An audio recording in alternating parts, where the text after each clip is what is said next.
তত্ত্বাবধায়ক সরকার ব্যবস্থা ফেরাতে আপিলের ওপর তৃতীয় দিনের মতো শুনানি চলছে। প্রধান বিচারপতি ডক্টর সৈয়দ রেফাত আহমেদের নেতৃত্বাধীন 7 সদস্যের আপিল বেঞ্চে এই শুনানি সকালে শুরু হয়। গত 27শে আগস্ট তত্ত্বাবধায়ক সরকার ব্যবস্থা বাতিলের রায় পুনর্বিবেচনা চেয়ে করা আবেদনের শুনানি শেষে আপিলের অনুমতি দেয় আদালত। 2011 সালের 10ই মে সংখ্যাগরিষ্ঠ মতামতের ভিত্তিতে সংবিধানের ত্রয়োদশ সংশোধনী বাতিল ঘোষণা করে রায় দেয় আপিল বিভাগের পূর্ণাঙ্গ বেঞ্চ। ঘোষিত রায়ের পর তত্ত্বাবধায়ক সরকার ব্যবস্থার বিলোপ সহ বেশ কিছু বিষয়ে আনা পঞ্চদশ সংশোধনী আইন 2011 সালের 30শে জুন জাতীয় সংসদে পাশ হয়।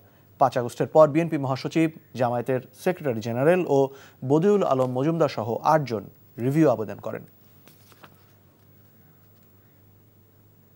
বান্ডেল থাকলে প্রতি সেনমানিতে টাকা বাঁচবে। বিকাশ সেনমানি বান্ডেল কিনে জিতুন প্রতি লেনদেনে।